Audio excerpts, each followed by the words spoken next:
In this LANX box is a pair of Ribchester Chelsea boots. Yeah, we are right up to the sock now. Will they compare to the Vivo shoes that I've already reviewed on my channel, or are they in a league of their own? We're going to be doing a cycle test. Oh my god, a cat!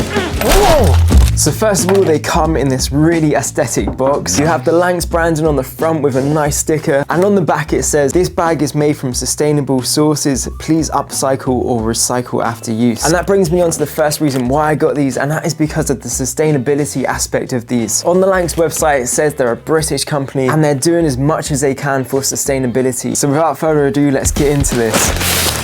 Oh wow, I love this branding. And this box is very unique as well. On the front there's the LANX logo, and on the back there's this really cool shoe. I love when brands take the time to actually work on their unboxing experience. Okay, let's open this up. Wow. It just gets better and better. Next time you're passing Welly in Lancashire, pop in, the kettle is on. This unboxing experience actually is one of the best so far. And that is why I love small businesses, just the time and effort that they put into their packaging. I can learn a lot from this from the brand that I'm building, Equilor. Look at this, there's even a shoe care guide in there. And there's another thank you card in the box as well. So the first thing I'm seeing is this piece of cloth that says LANX on it. Proper shoe. Wow. I don't know why, but you have to smell new shoes. So there's no real like glue smell or anything to these. They just smell super natural. And I do really love the brown color in these. And apparently they're waterproof as well, which is exactly what I was looking for. Let's just take this cardboard out. And it also has two pull tabs on there with the LANX logo on. And the boot is actually relatively light, which is also great. And just look at that grip on the bottom. I cannot wait to pit that through its paces. And it says Vibram on the sole with Arctic grip, wet ice tech. So I guess this is even grippy in ice. And it is getting pretty cold now, so hopefully I can even do an ice test with these. Let's get my hand in there. Oh, that is nice and soft in there. And they're actually surprisingly rugged for the weight of them. All of the stitching looks absolutely pristine. And I've just noticed there's a little logo at the back of the shoe on the top. It's almost like engraved in there. And these are actually going to be my go-to boot because they look smart yet super rugged as well. And that is what I was trying to go for when I got these Vivo boots. And these were absolutely perfect. But the only issue was the grip on the bottom. It is honestly not great, and I've slipped over a couple times in them. And yeah, just comparing those grips, you can obviously see the difference. Because I've been wearing barefoot shoes for over 7 years now, it'll be really interesting going back to this kind of shoe and just see what the ground feel is actually like. So let's get the sole out and see what it's like. There is actually a lot of support on there, and inside the shoe you can feel there's a nice arch support in there. So on the website it says the lining is also water resistant, and the leather is a high grade full grain distressed oil pull-up buffalo, and the thickness is about 1.6 to 1.8 millimeters. So in the tanning process they say they use oil and waxes to make it water resistant, and the finish looks incredible, and I know that the more I wear these the better they're gonna look. And that is the great thing about leather, is they always tell a story. For instance, if the toes are chopped off, you know the person hasn't got any toes. And for the sole they've done a collaboration with Vibram, and it's a trekking inspired sole, and you can definitely tell that. But even though it is a trekking inspired sole, it kind of actually, I just can't explain like how aesthetic these actually look while still having a trekking sole. Some boots look so ugly when they have a kind of trek sole on them, but LANX and Vibram has actually nailed that collaboration. So there's more cloth in this bag. This is actually insane. I'm just going to show you the cloth. So it comes with this massive cloth, and I guess this is for like cleaning and polishing them, and it's just details like that that just add to the whole brand image and makes a brand stand out in the market. So when I actually came across these, I went on the website and there was only a size 9 available, and I'm actually a size 9, so I felt like it was a cool in to get these. So on the left one there's a little tag tucked in, and it says that they're all terrain on here. It actually says that this shoe is not made for indoor use, and it may harm indoor surfaces. And there is kind of like this hard texture to this middle bit. I'm not sure if that is actually some kind of rubber or different material, but I've just noticed I think that is why it's so grippy on ice, is because of those bits. I guess that's the part that would like scratch floors or something. So that is the unboxing of these, but now is the exciting part, to pit these through their paces and get them worn. So for the first test, I'm diving right in the deep end, and I'm gonna do a snow/ice test. I looked on the weather and noticed it was gonna be snowing here in Exmoor, so I decided to pack my things and come here to do this test. If you don't believe me, Exmoor. Boney Centre. Okay, first things first, we actually need to try them on. I cannot wait to get these on because my feet are freezing in those Chelsea boots that I've had on. So first impressions are they are actually hugging my feet around the kind of ankle area, but there is a lot of room in the toe box, which I absolutely love. And there's actually a bit of science behind wearing shoes a little bit bigger for colder environments, because it actually makes your feet warmer, surprisingly. Let's put the other one on. They are so nice. Okay. Oh, They are officially mine now. This is the first time these shoes are ever going to touch the ground, and they're going straight onto icy snow. Here we go. Okay, so first of all, the comfort of these is literally like a 10 out of 10. Even though they're super tight and secure, I could still fit like a couple socks on my foot. And they are also really lightweight for the quality of them. So let's go for a walk on the icy road and see just how good that grip is. Okay, so all the roads are currently frozen over. That is surprising. Okay, so this road here is one of the worst. As you can see, it's literally just ice. And I honestly can't get over how grippy these are on this terrain. This is mad. So the first thing I'm noticing is, you know that front of the shoe where I was on about that like different kind of texture on the sole? That is the bit that is grippy, but the heel isn't too, it's still grippy, but it's not as grippy as that like front bit.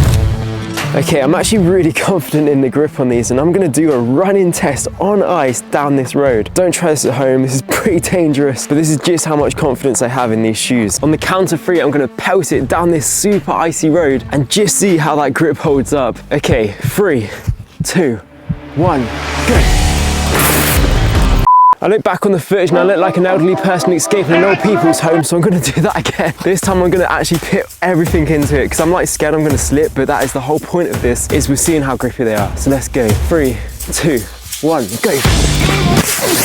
Okay. They do grip, it's just my technique, I think. Right, I'm just gonna go from a standing go. And in reality, if you're trying to run away from something, you don't quickly go down like this and then go, do you? You just run. So imagine there's like a bear behind me and I need to run. 3, 2, 1, bear. Okay, they're great, and there's a lot of traction once you're going, but how the heck I'm gonna stop, I don't know. Okay, now we need to figure out how to stop. I'm just gonna stop dead, here we go. Yeah, they go for ages. Yeah, I'll be in London soon. Okay. I'm joking, if you want them to slide, they can slide. But in all honesty, they are absolutely fine in the ice. Okay, so looking back on the footprints, they do proper dig into the ice. They will slide if you really want them to, but who the heck is gonna be running that fast and then skidding? But I'm actually really surprised with how grippy these are. But when I've just been like walking around and not intentionally going into a slide, I've not slipped once. For normal, average use, you're not gonna slip. And to be honest, when I was running, they weren't slipping either. It's only when I really wanted them to slide that they would slip. And even for that little montage of when I was sliding, they actually kept gripping in that as well. Also, what's interesting from that test is there's absolutely no creases on the shoe. I know this is the first time I've worn them and I'm kind of breaking them in still, but I'm actually surprised how little crease and damage there is on the shoe. Even the grip still looks brand new. I hope you're enjoying the review. If you want to check the Ribchesters out for yourself, there's an affiliate link in the description below. It doesn't cost you anything, but it really supports me in making these awesome reviews for you guys. So let's get on to the next test.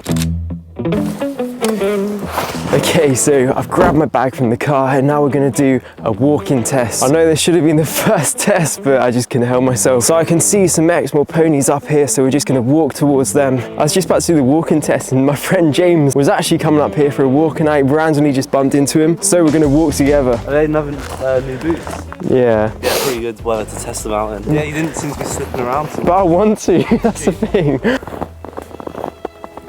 Hello. I've actually never been this close to, I don't think. No, I haven't. What do you think of the horses around Exmoor? There's about 300 up here on the moor. Is that wee good, do you reckon? Good colour? That's a good sign of a healthy horse. Oh wow, it looks like a Teletubby. Yeah, it's just... Right, good. Yeah, that's alright. Oh, your shoes are good, Charlie. Yeah, wow, they're just all emerging from like everywhere. Oh no!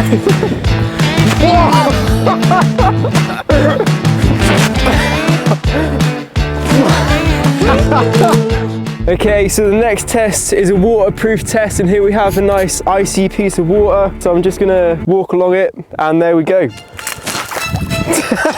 No water coming in so far, let's try this bit.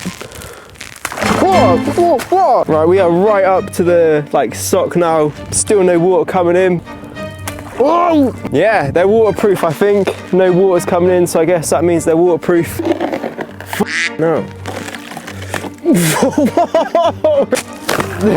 I was like sliding doing the splits. So waterproof test, 10 out of 10. They're waterproof.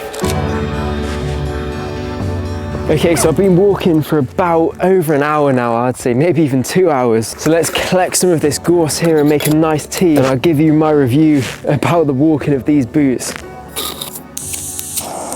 So the first thing that I would say about these boots is that they are comfortable straight out of the box. It does say you're meant to wear them about 3 to 4 times before you do a really long walk in them. And I kind of did the opposite of that, where I took them straight out of the box, put them on ice and snow and went for a massive walk. And I was not expecting them to hold up the way they have. They surprised me in grip, and I was really expecting water to come in on this side fabric, but there wasn't a drop of water and my feet are still super dry. And I've also been walking around in wet snow all day and nothing's come in. So for the ice test, I would give these a 9 out of 10. They didn't get a 10 out of 10 because they're not like spikes, they're just boots. So for the all-round versatility of these shoes, like they're just normal boots that you could wear all year, but they have incredible grip on ice. So I think I would actually give these a 10 out of 10 just because they're not made specifically for snow and they do so well. And the waterproof test obviously gets a 10 out of 10 as well because no water has come in these boots today. And I went in that massive puddle with the ice and nothing came in. It does say on the website to get some shoe trees to put in these shoes after you get them wet, just to maintain their shape. So I've got some of those coming. When I get home, I'm going to stuff some newspaper in these, not because they're wet inside, but just to maintain that shape, because they are a brand new pair of leather boots and I want to keep the shape of them as long as I can. So from the walk, there is some creasing starting to appear on these shoes, and that is just part of the breaking in process. There's creases where I need them on the shoe, so they're just kind of on the front. Let's see how that grip is holding up as well. Okay, so this grip is obviously super solid. There's not even a scratch on the bottom of the shoe, and there's not even a scratch on the top of them. And when I went in that ice, I actually slipped in like a bit of ice, like sliced the side of them, and there's not even a mark on them. So for the walking test, I'm also going to give these shoes a solid 10 out of 10. You know a pair of shoes good when you don't have to think about them, and I literally haven't even thought about them throughout all of these tests. They've just kind of been there doing their thing, what a pair of shoes are meant to do. But I must admit, the downside to a pair of boots like this is the ground feel. So when I did review the Vivo Jungle, you could feel the ground in those shoes, but they're made for that. Whereas these shoes aren't specifically made for like the ground feel. They're proper like hard working boots. But because there's loads of space in the toe box, your feet really sit in a natural position. And because it really secures your heel, it holds the whole shoe in place. So let's move on to the next test.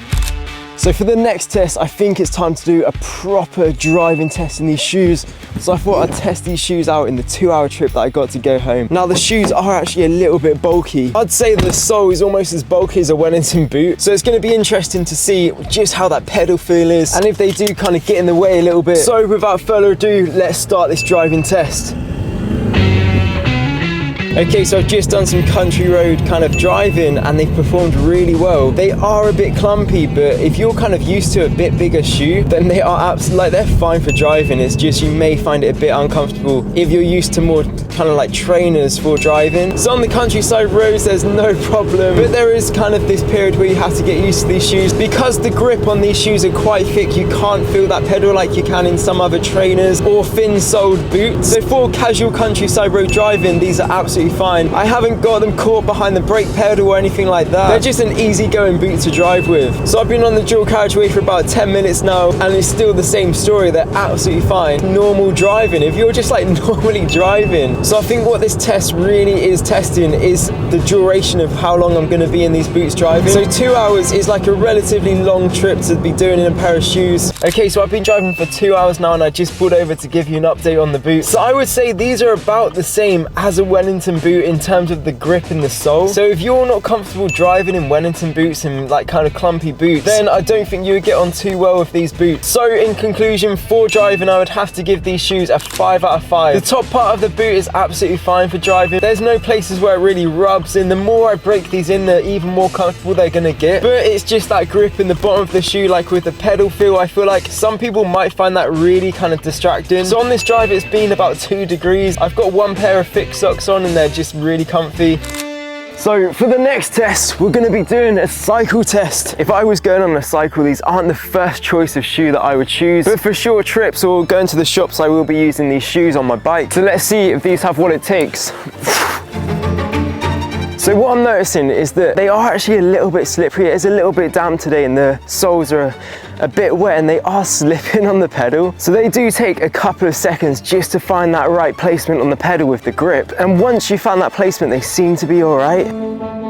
Okay, so I've been cycling around for a little bit now and I'm thoroughly impressed by the boot. It does add another element to the test because they are wet, but even though they are wet, they do find grip on the pedal. So I'm gonna do another test in these boots with the bike, which is a bunny hop test. Now this is the most extreme move that you'll probably have to do if you're going to the shops or on short cycles. I don't know, if like a cat runs out in front of you or something, you need to bunny hop over it. Okay, so I'm currently in the back of my boot looking for something that's a bit cat-sized, and I've come across my tent, so that should do. Okay, so I've got the cat decoy all set up behind me. Right, let's test these boots out. I don't know why, but I'm actually a bit nervous. Bunny hopping on a road bike is completely different than like a mountain bike. There's no suspension or anything. But anyway, let's just do it. Oh my God, a cat!